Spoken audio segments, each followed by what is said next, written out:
Hi, this is Michael Uslan. You're listening to Batman on Film.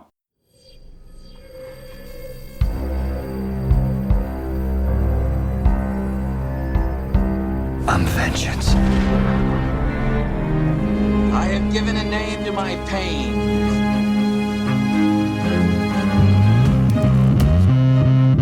The Batman.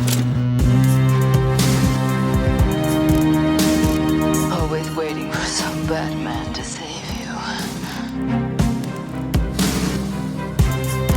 It's simple. We kill the Bat of Gotham. I'm Batman.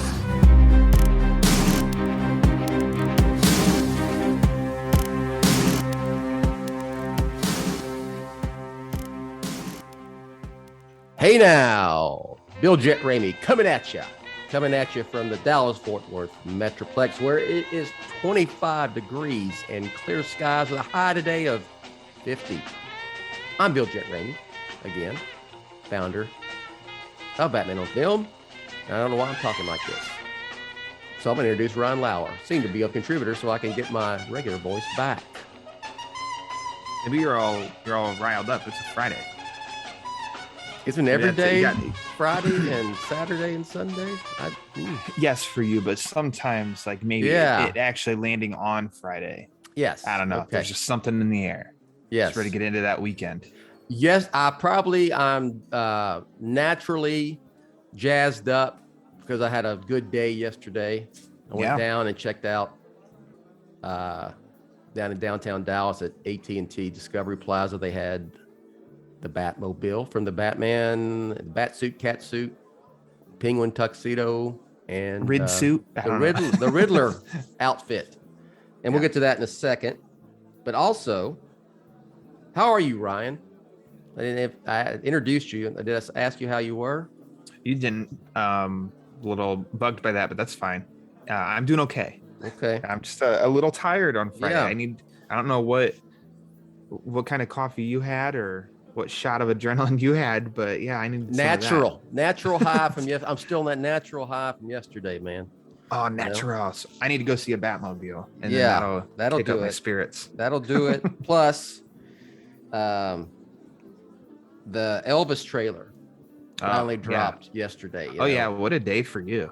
Yeah, I've been waiting for that for a while because the director Baz Luhrmann had been teasing it.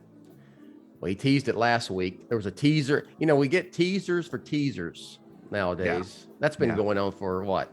Last decade almost. A few years. Yeah. So there's teasers for teasers. So there was anyway, he finally dropped the trailer and it was fantastic. I've been waiting for, I know there's been Elvis biopics on TV, the Kurt Russell movie from 79, directed by John Carpenter. It was, yeah. And then there was the Elvis miniseries with the Irish dude played him.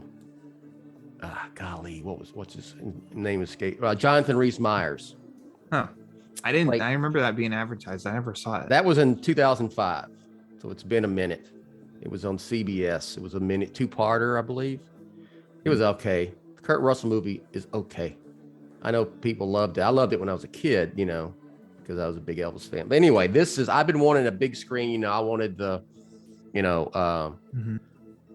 Johnny Cash, Walk the Line, Ray, all these, Sweet Dreams, Coal Miner's Daughter. Who else has got one recently? Aretha Franklin got one here in the last year. Name some other ones I'm missing out here. James Brown, the TV miniseries that I grew up that I loved was the one on The Temptations. I don't know if you ever watched that one. I don't think I missed that. Yeah. Yeah, maybe I did. I don't. Okay. It was just like the Elvis one of it was, two parts, 2-hour parts, but that one was really good. But I think of all of these, still taking the crown for me is Walk the Line. Yeah. I love Walk the Line. Walk the Line's great. Ray is great as well. Mm-hmm. You saw Ray, right? With Jamie Foxx playing. I think I did, and it had to be when it first came out because I don't remember. Ray Charles. Yeah. But yeah, like Yeah. Yeah, because I liked Ray Charles. But yeah, Walk the Line takes the cake. And just to show how long you've been probably waiting for this is Tom Hanks was filming this when he got COVID. Mm-hmm. And that's basically when the US was like, Mm-hmm. oh shit, Tom Hanks got COVID. And they started shutting everything down. That's when people, yeah, exactly. And because it's kind of like, it's been like kind of like the Batman for me. You know, it was supposed to come out earlier. They were filming around the same time. They both got shut down for a while. Yeah. And now they're both coming out within 3 months of each other. So anyway, just to talk about the trailer, it was, like I said, I've been waiting for the big screen. There's something about the big screen biopic that's a little bit more prestigious than TV stuff. Not to knock anything on TV. I mean, you could do it for Netflix today. And it would be a step up from, from the network television productions, right? Yeah. But I mean, I thought just the little bit we got of from Hanks and Austin Butler as Elvis is great. And he, more than any actor I've seen play Elvis, nailed the mannerisms. Looks like he's nailed the stage moves, especially the 50s stuff. It was great. And then there was a little I watched it first on the YouTube from Baz Luhrmann's account. So that one was extended. It wasn't just a trailer. They did they had like a moderator, and there was a Q&A with Luhrmann and Austin Butler after. And what was interesting is Austin Butler is doing all the vocals for Elvis, singing vocals of the 50s and early 60s. Nice. And then I guess when you get to the comeback special of 68 and up through to the 70s, they actually pulled Elvis's vocal performances and did rearranging. So it'll be the older Elvis's voice. Elvis's voice, it deepened, it darkened, got richer, in the mid to late 60s. So there's a difference from your Suspicious Minds in 69 up to That's All Right from Sun Records in 1954. Elvis's voice was a little different in terms of his range at that time. So you know a little bit about Elvis. A little bit, man. A little bit. He's the one of the very few that shares some space in the BOF office with Batman. That's correct. He has his own shelf, man. Yeah. Got his own shelf. So I'm excited. Nice. I'm gonna have I'm gonna have an Elvis watch party. Why not? Yeah, why not? I'm going to.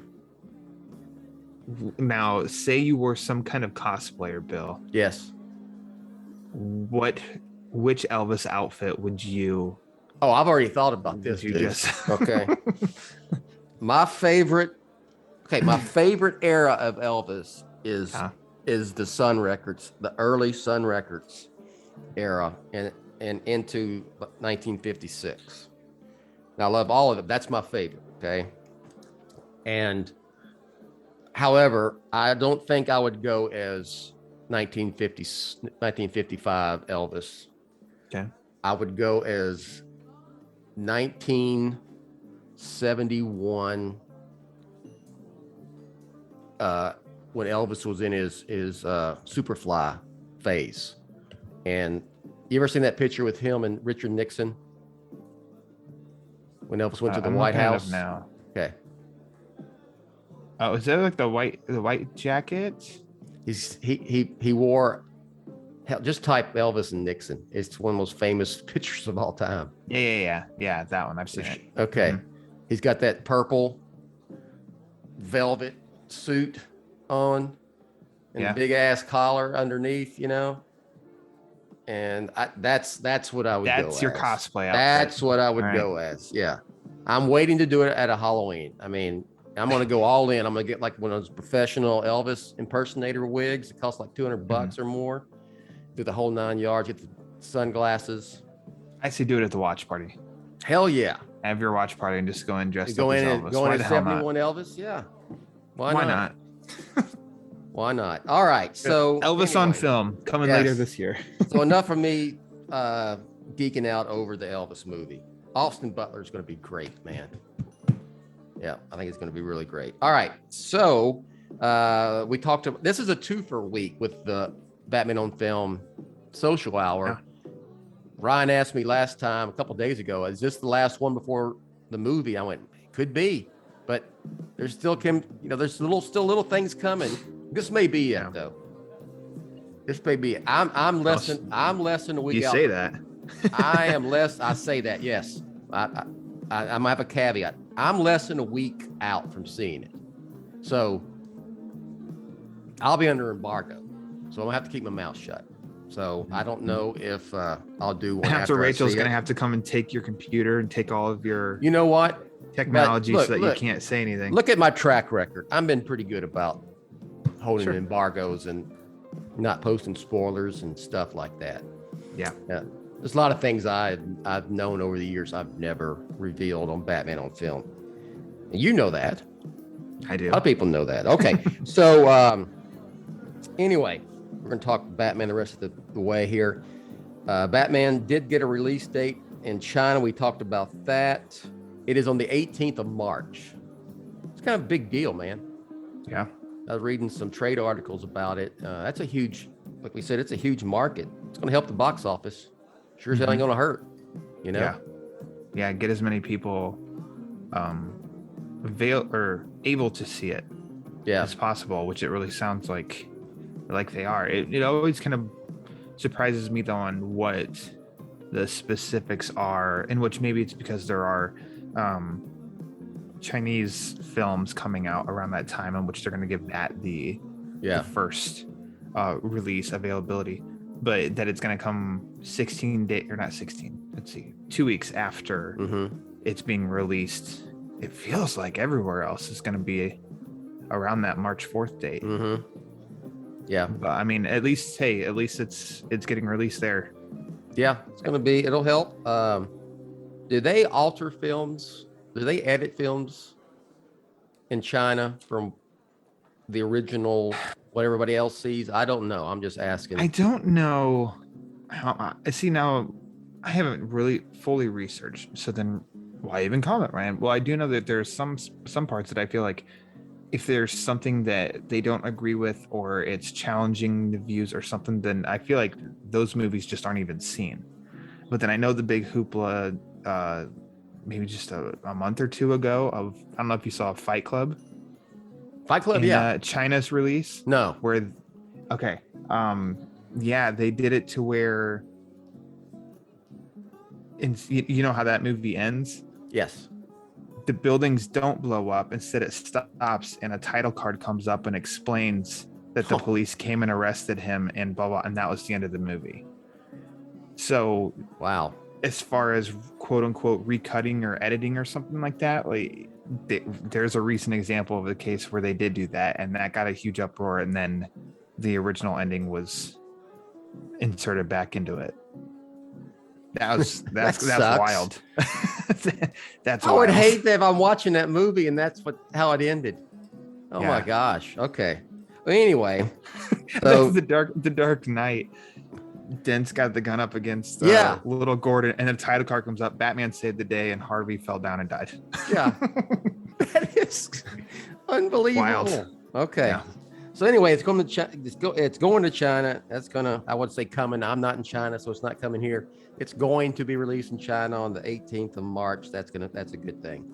So the Catwoman theme that we speculated, we guessed a couple weeks ago that they would drop a Catwoman theme. We did. We were maybe a week off. I expected it to happen last week, but that's okay. And so, what was your thought? What did you think about it? I liked it. It's different from the previous two. I think even though the Batman theme itself and then the Riddler themes, even though they are different, I think you could feel like a little bit of, they're related, I think. And kind of when it went big. Yeah. I think in the central part of both of those, I think you could feel that they're related. This one never went big.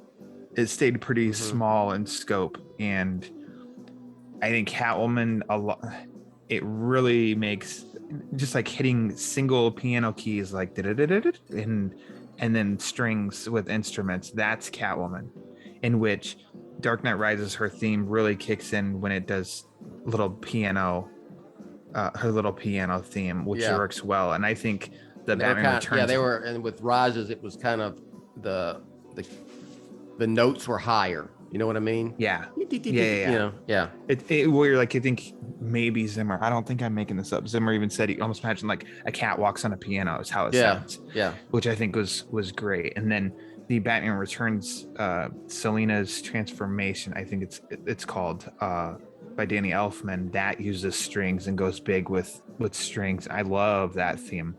And I think this is kind of a nice little combination of the two. It felt a little James Bondian, I think. Okay, now you bring that up. I can hear that. Yeah, but it's got overall, a little. Did you get an old school Hollywood? Yep. Type of vibe to it. Mm-hmm. Yeah. So I like that too. So, I mean, for the 3 tracks they released, 3 for 3, I listened to the other 2 a lot since they've been released, like just background music sometimes or while I'm working or something. And this one added to the mix. I thought it was good. I really liked it. Yep, it was. I played them when I was doing my prep, writing notes for the show. I listened to all 3 back to back to back, and I like listening to it. It's cool, you know. Yeah, then I think it's via the Apple Music Store, so like iTunes, the Batman soundtrack is expected February 25th to buy. Oh, okay. So next Friday. It's expected to be available for purchase. And it looks like there are 29 tracks. They've only named the 3 that have been released right now. Okay. In which, if you've bought at least through iTunes, if you've bought, let's see, it says that the full album, the price is $10.99, but since I bought the 2 other tracks, it starts to take that into account. So to complete the album, quote unquote, it'll cost you less. I don't have to pay $11 because I've already bought 3 of the tracks. So yeah, there you go. Expect that next Friday. And that's a little surprising to me because I thought that they usually wait until like the day of the release to. A lot of times those titles are indicative of things in the film. Yeah. Can almost be considered a spoiler. Except if it's Batman Begins, they're all named after bats. So yeah, nobody knew what any of that meant. So it was fine. But I don't want to hear like the rest of the music. I don't think until after I see it. Yeah, I'm with you on that. I think that'll be, by the time it's available to buy, you'll have already seen it. But for me, I'm like, I can wait 4 days, because 4 days, after next Friday will be the March 1st Tuesday, and that's when I'll see it. So I'll get it, but I'm gonna wait until after I see it to buy the whole thing. Yeah, I'm not gonna even look at the track listing. It's a good idea. I agree with you 100%. Real quick, have you watched all of Peacemaker? I have. I don't. So, and how great is that freaking show? Very great. I was just gonna say, I don't know the last time. I mean, what do I want to say? Superman and Lois. I liked I liked that first season. I mean, I liked what I've seen so far this season too. But as far as like from the beginning, I liked it, and each one I liked, but that one didn't feel as addictive to where Peacemaker, I was like, sure, I'll watch it. I liked Suicide Squad. And it became kind of like, new Peacemaker, gotta watch it. Yeah. And I don't know a show that recently that had that big of a pull for me of, there's a new episode, I gotta watch it. Get to it and watch it. And me and watching it, and my fiance, she hasn't watched it with me yet, but she will. Like, I'll rewatch it and she'll watch it. But she's been in and out of the room when it's been on, just hearing dialogue that's just gotten her laughing too, as she's off with something else. And then that was a good show. Am I being hyperbolic by saying it's one of the best things DC live action since the Dark Knight trilogy? I don't think so. And I think because I believe that. Yeah. I mean, it's one of the most talked about things the past 6-7 weeks, whatever. Mm-hmm. You know, and trending online, buzz and all of that, whatever the article that came out a few weeks ago that said what it was like the most watched thing in the world or something like that even. No, I think I think there's your evidence that you can make that claim, because everything else is kind of proving that's true. Yeah. When has thinking with something DC and been so synonymous in like approval since Dark Knight Rises, which of course not everybody's all on board on everything, but I mean, most people I think I see love Peacemaker. I think the deal is when you capture the general audience and they love it. This is what you've got with Peacemaker. You got most of fandom who are sane and objective, can see it for what it is, and not everybody likes. There are people who don't like it. Yeah, and there's people who legitimately don't like it. That's cool. It may not be for everybody, but it's not for them. That's cool. I mean, but I think it's just a fact that overall, people dig this. They think it's great, and it's done very well. Right? Okay. Yep. All right. So anybody who hasn't checked out Peacemaker, I highly recommend. And it's getting a season 2 already, so that got announced. Which I like that too, because I think Variety, in which don't track Variety's interview with James Gunn down unless you've seen the finale. But he even said that too, of he and John Cena, they were waiting to agree to season 2. Not, I think the studio, they were all in, HBO Max is all in, but he was like, I just really want to make sure it's something that we both still wanted to do. So he waited on that, and then cool. Yeah, that came out, and he said I think he put on Twitter something about that he's having the time of his life. It's one of his favorite things that he's done ever, and all that. So of course, somebody who's, he's never going to come out and be like, man, this sucked, I hated doing this. Yeah. But I guess I'll come back for season 2. But I think when you can feel the passion of the person who's running the show, you can feel their passion for it. Yeah. That's fun to hear that. James Gunn liked and retweeted one of my tweets. Heyo. I'm a player. A big deal now. Big deal. Yeah. Big deal. I don't even want. I'm biggest deal there is. Yeah. Now that you guys are friends, push that Crazy Quilt cameo. There you Peacemaker go. Would be perfect. There you go. Crazy Quilt. That's my in, since I'm tight with James Gunn now. Yeah. Yeah. Thank you for. I'm gonna write that. Yeah. Start a hashtag. Okay. Just to get me a post-it note right here, put it on my desk. Okay. Robert Pattinson was on Jimmy Kimmel. That was a great interview. It was awesome. I've watched it 3 times, Bill. Robert Pattinson. Now, he has not retweeted anything or liked my tweets. I don't even know if he's on Twitter. He mentions Twitter. He's probably anonymous on Twitter. But smart. So I'm not tight with him. I can't claim that like I can with James Gunn. One time Howard Stern liked one of my tweets, so I'm tight with him too, man. Yeah.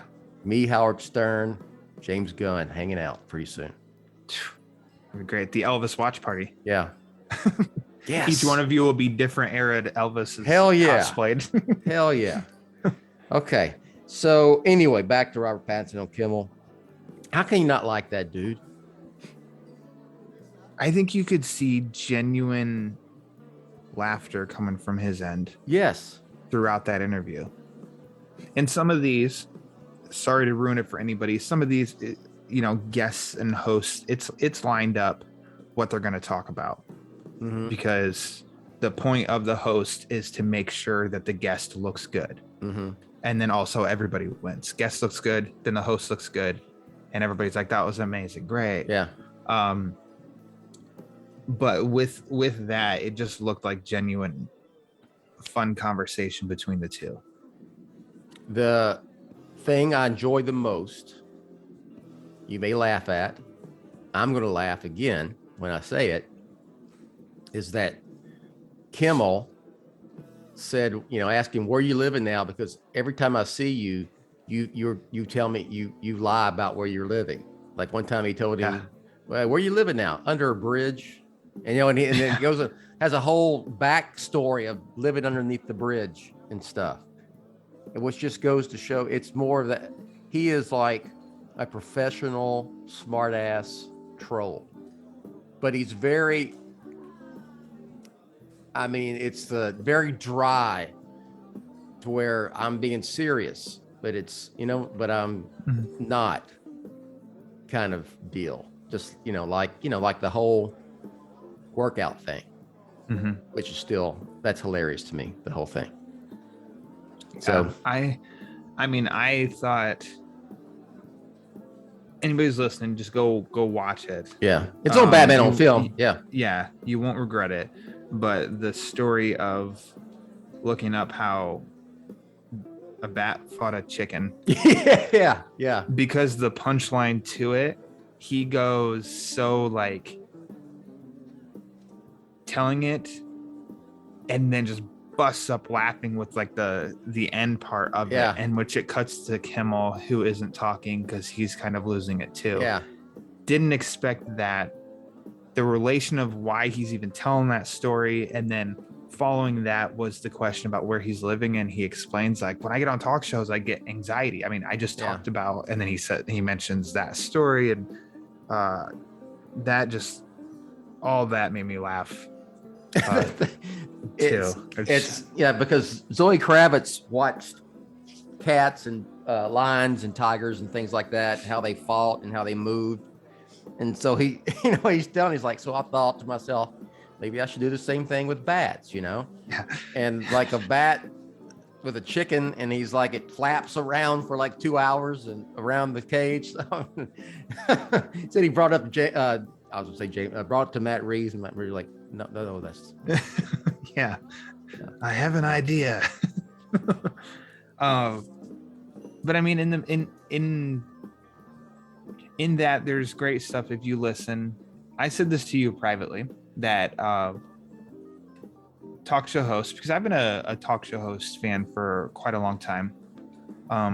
Who's your guy? I don't know.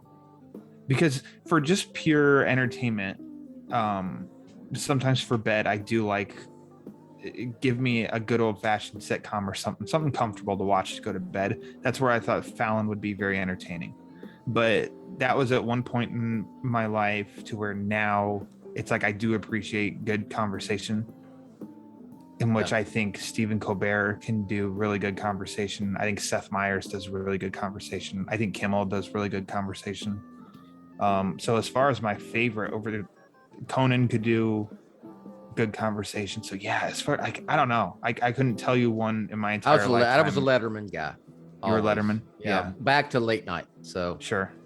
I watched. 80s. I was introduced to him through his top tens, which when I first saw them went way over my head. I was too young to really understand that kind of humor. But but Kimmel told him flat out that he was he's like, I just saw the movie last night. You were an excellent Batman. Mm-hmm.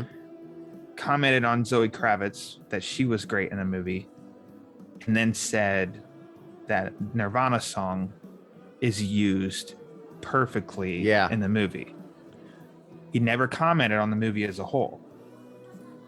I'm not trying to look too much into it, but it just made me wonder. I wonder if he was told like he can't comment on the movie as a whole yet, or if maybe he didn't love the movie, because he's one who said before, if he doesn't like the movie, he skips that with the guest and just moves right on to it. Totally doesn't really even talk or talks around it. Mm-hmm.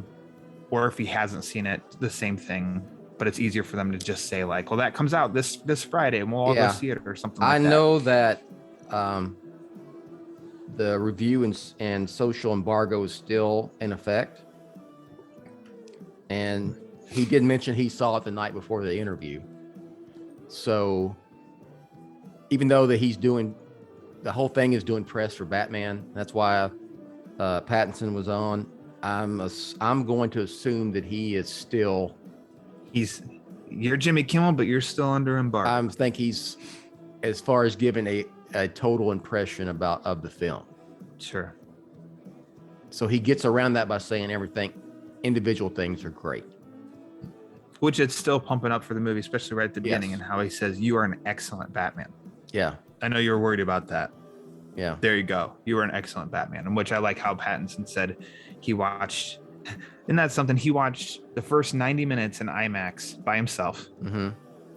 And then he watched the whole thing with Matt Reeves and his family. And then his girlfriend. Mm-hmm. In which he said his girlfriend, these aren't her type of movies, but she was invested the whole time.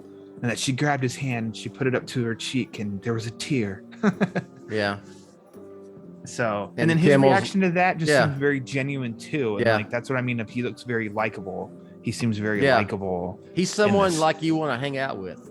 I think so. That's what I get. And it's like, I think Kimmel's like, so was she all sexed up because of, Batman after that, Yeah. Yeah. So, yeah. But you giggled, but then was like, yeah. Yeah. What'd you think about the clip they showed without? Oh, that's interesting. That's interesting. Mm-hmm. It does explain something we've talked about on here before. We've seen different parts of the trailers. Batman's working with the police, and then it looks like the police are chasing Batman. So this really is like, what's going on here? And then specifically in that clip, what happens, I don't know. That's a good choice of a clip. Yeah. Like, wait, what? What's going on? What? What's happening? It makes you want to know what the deal is. So yeah, I'm match the vibe of what we've gotten so far. Good choice of a clip to show. All right, finish up here with, I went down to downtown Dallas yesterday. Yeah, I think I mentioned that already. There was a quote unquote tour stop for the Batman. Now, I have not been able to find out where any other tour stops are, or if there are any other tour stops for this deal. I've tried. I have not got any information on that. If I had, I would put it on Batman on Film. So I know for all you who have asked me and emailed me, I don't know. I've tried. I'm working for you here. I'm trying to figure it out. But it was at the AT&T Discovery Plaza. AT&T has their headquarters in downtown Dallas. Of course, as of right now, AT&T still owns Warner Media. So there you go. Okay. There's your connection there. And maybe it was just there for that reason. They've had other DC on Film stuff down there. The Justice League stuff was there not too long ago. But anyway, the Batmobile, I'm saying again. Let me mention again. Okay, I'm saying the right phrase. The Batmobile was there. And then they had four costumes from the film: the Bat suit, Catwoman's suit, Riddler, and the Penguin's tuxedo. That very cool purplish tuxedo he wears. And there were a lot of people, man. I got there and it started at 1. I got there a little before 1. I had a park and then we walked. It was cold as hell. Wind was blowing like 30 miles an hour. So it was cold. And we get there and there's a line. So we have to wait because it was under like big ass tent. If you've seen the video, you could, okay. I did take video. And so you got in line, you probably saw that, and you got your choice of a t-shirt or a cap with the Batman. Both would have the Batman logo on it. I took the t-shirt, and I know this is audio, but Brian, I'll show you. Yep. Oh, let me turn it the right way. Black with the red logo. Ryan's going to do a play-by-play for y'all here. Wow. It's a black t-shirt with the Batman logo, which we saw was available on t-shirts that first fandom. Yes. And in the back, in theaters, 2022. Okay. All right. So you get that, and then they had this thing, and I thought that's the damn music, because I've been to things, press events, and they'll give out the score on a CD. Can you still buy CDs? Yeah. Okay. When's the last time you bought a CD for music? 2011. Okay. All right. But it's not what it is. Ryan, you would like this. Yeah. It's a 3D puzzle of the Batmobile. Yeah. I'm surprised you haven't put it together yet. I'm going to today. All right. That's your mission today. That's today. With all this energy you got. So me and Jake went, Jake Ramey, and he got him a t-shirt and he got the deal too. And you know what? I'm going to give one of these away at the watch party. Nice. Okay. Have at it. Jake donated his. He may not know what that. What a guy. But he'll find out. Doesn't know that. He doesn't know it yet. So, but I thought my biggest two takeaways, because I've seen stuff like this before. I've seen the props and stuff. The Batmobile was cool as hell. It was bigger than I thought it was. Nice. It's bigger than it looks. I want to say it might be just me looking at it and having seen the tumbler in person. It's probably, it seems like a little, at least the length of it was longer than the tumbler is. Bigger? It seemed bigger. Yeah. It's all open, dude. There's no windows except for the, windshield. Yeah. Mm-hmm. The back, there's not a window, sides. So it's got like a, what do they call those things? The roll bar kind of a deal. And then, the hood, the top and stuff sits on that. Very detailed inside. I got a few pictures of the inside and some video as well. The back was awesome. And you can really see how they designed it to look like a bat when it's lit up. Mm-hmm. I thought it was awesome. A lot of those cars are like inside, they are pretty vacant. They're not detailed. This one was tricked out. Yeah. Like full on Batmobile. Nice. And it's it was very muscle car. So it's not a lot of gadgets in this Batmobile, because of course Bruce Wayne built it himself.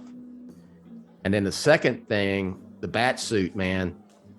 The bat suit in person, it really looks freaking homemade. And it looks worn. You can see the scuff marks on the cowl and stuff like that. I took pictures that like the boots look like something you go down and get it at a military surplus shop. Really awesome. Nice. Really awesome. Was there anything there that what are you gonna say, impressed you more than you thought it would? Batmobile and the bat suit, the two things that came out. And sure. I guess not talking about that, there were a lot of look, man, this thing was I the only one that ever publicized that this was happening? It's not widespread. Yeah. But there was a hell of a lot of people there. A lot of people came just for that.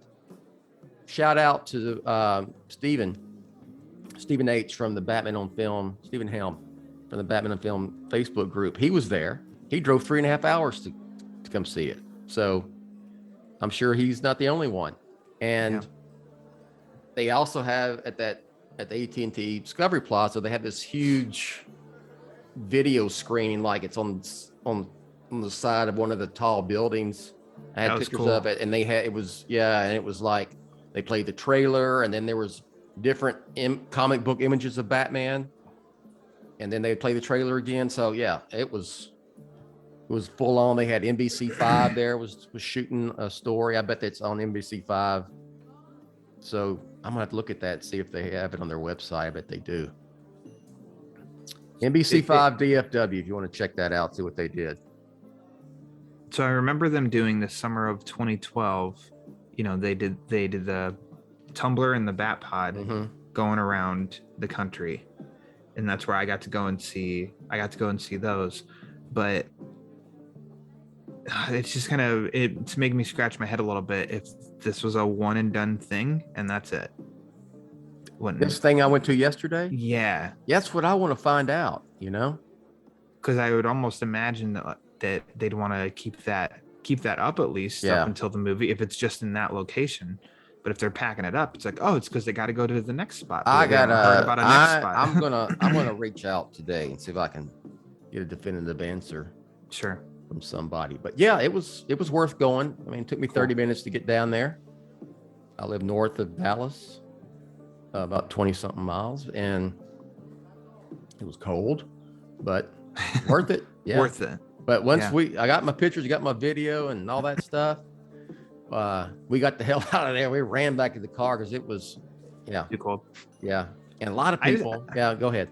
I noticed mine though, when with the Tumbler and Bat Pod, it was like, there wasn't like a long line because they were doing it in like Walmart parking lots, I think, so you had all the space. Yeah. So we went right up, took pictures, and then I just found myself just like standing there and just staring at it. I think we went inside to grab a couple of things, came back out, and I'm like, can I just go look at it again? So we just went and I just stood and looked at it. I think that's how I would be. I would have stayed longer if it had been inside the damn building.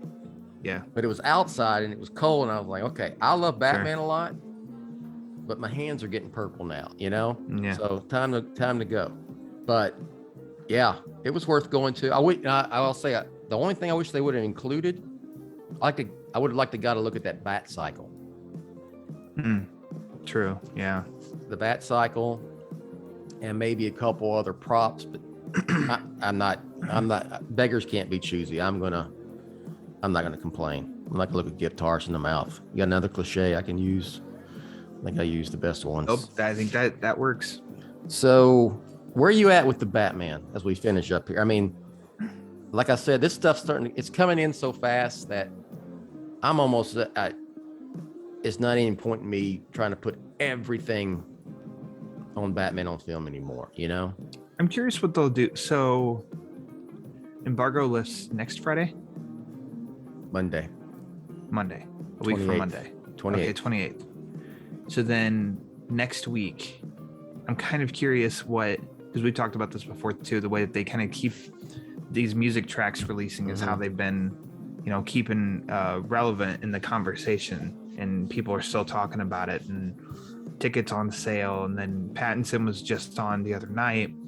I'm like, So the last full week before embargo lifts, before the movie comes out, I wonder how quiet or how, what do you want to say? Loud? I don't know. That marketing will be, I mean, what articles are ready to come? What articles are coming out? Because we said this on the last social hour. Even up to me, it was kind of a lot of it was starting to blend together now. These articles that come out about the Batman, where it felt like the same info just being written from a different person. So I don't know. That's just where I'm at. Of what's going to come out next week? That's the Batman. It's got to be something that's really general audience specific, right? Because you and I have been we've been in this, and we're on board since before it even came to be. That's just the way it is. Yeah. Just anecdotal, I guess.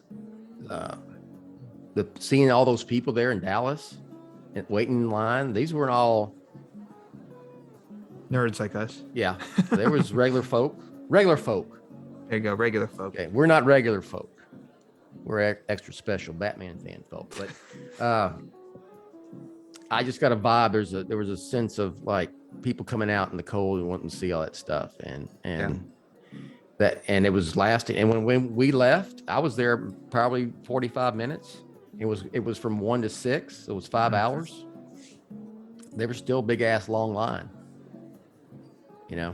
Cool. Waiting for people to get their swag and take their picture with the Batmobile and check out the costumes. The premiere is March 1st, right? I believe. And that's in New York? Not sure. Not sure. For some reason, I thought it was in New York. It But yeah, that's true. Probably is. And so that will probably be the Tonight Show and Late Show with Colbert. That'll be the New York talk shows. So I don't know who, if any more would be next week. Yeah. So anyways. Well, I'm there. So yep. They can shut it all down for us. No, I don't want them to. Just get me straight. I'm saying I'm already there. So doesn't matter. Doesn't matter for me. But yeah, I'm sure they'll kick it up. But you don't need to, you're there as well. So yeah. I don't need. Are you good? Are you you're good? I'm just ready to see the movie. You're at that point. We were told that this Catwoman theme was the last track that was going to be released from the soundtrack. I'm totally fine with that. I don't need anything else. And yeah, like we said earlier, the soundtrack coming out next Friday. I'll be buying it, but I will probably be buying it after I see it on March 1st. And that's what I'll listen to on the plane down to Texas. As I might take a nap. Okay, I'll end with this, then we'll credit and plug and whatever. So a buddy of mine was seeing it last night. And I said, okay, text me one word when you're done. That's all I'll need. And it was wow! ! All right. There you go. In line with everything else from the folks I know who have seen it. That you've heard. Wow, brilliant, game changer, awesome. Cool. All right. So been there before with Batman, haven't we? My anticipation level is it's super high, man. I can't wait. All right.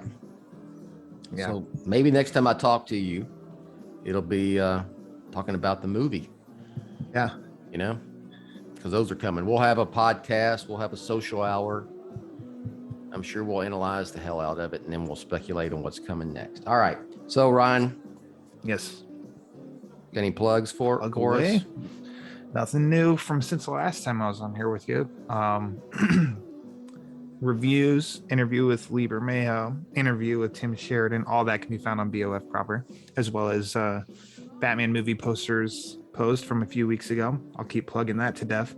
Also, you can follow my podcast, The Batman Book Club, on Twitter at The Batman BC. You can hear it anywhere you find your podcasts.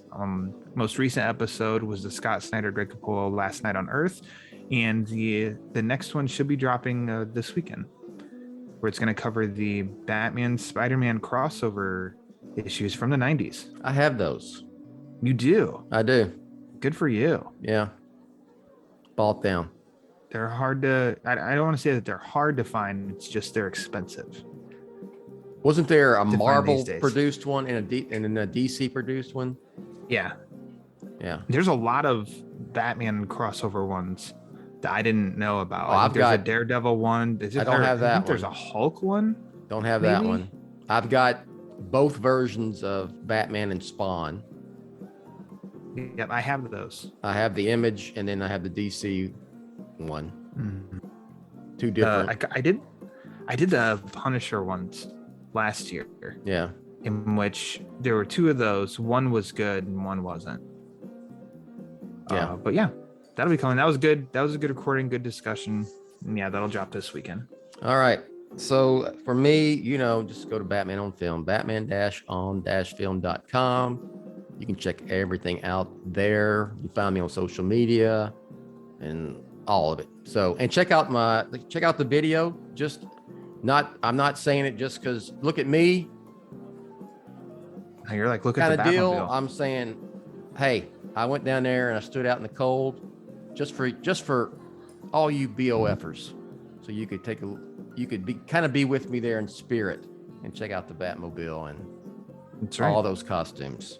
But yeah, check it out. It's cool. I hope you enjoy that. And for Ryan, I'm Bill. The Batman is coming. Make sure you enjoy these last couple of weeks. and we'll catch you next time. Thanks for listening to the Batman on Film Social Hour, Jett's official BOF podcast and vlog. Follow Jett on Twitter at Batman on Film. For BOF news only on Twitter, follow at the Batman on Film. For Jett and everyone at BOF, I'm announcer Rachel.